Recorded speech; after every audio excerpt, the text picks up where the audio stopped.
how do you keep your values and morals kung, di ba kasi may mga storya na kailangan nating isulat at kailangan nating, we have to get the source even if we don't like the source. Right? We have to talk to that person even if we don't like that interviewee.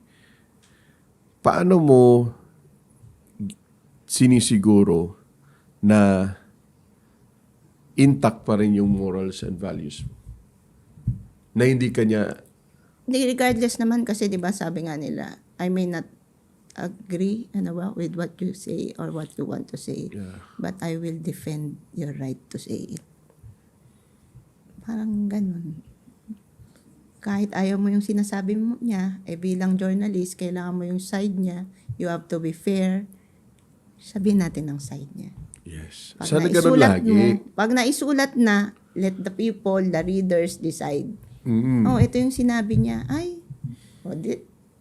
Sila na mag-create ng opinion nila o impression nila sa taong yun. Correct. Tama. No? Pero kasi dami challenging ngayon, mga fake na. We have a lot of challenges. Mga influencers. Information disorders. Mga ganon. Yeah. So, kailangan matutunan din ng mga bata yun. Ng mga tao. So, tingin mo anong kulang ngayon? Education. Media literacy? Media literacy, kasama yun. Para i-identify nila kung alin yung ano. Pero it will take experience also eh. Hindi yung manipulate ka agad eh. Pag at the first mo pa lang, kaya ka na i-manipulate, wala ka na. Kung saan ka lang dinadala, pumapayag ka. Pero are you open-minded ba? Saan? Hindi ako Hindi ako mag-offer ng Saan nga?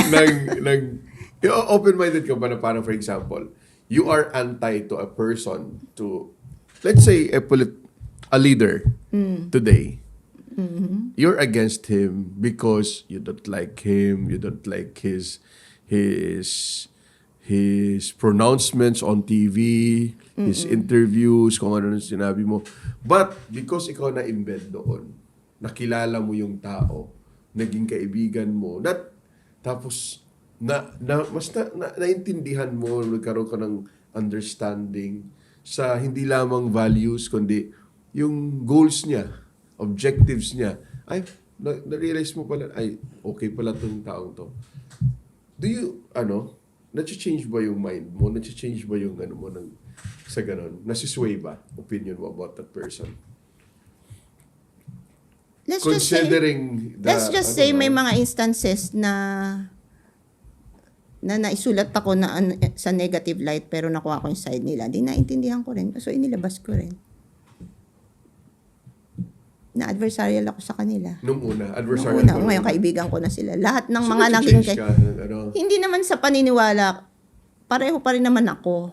Ayun, hindi naman nagbabago yung pagkatao mo. But your pananaw sa isang tao, nagbabago. Kasi hindi naman yung pananaw ko sa taong yun ay dahil sa personal kong pananaw, di ba?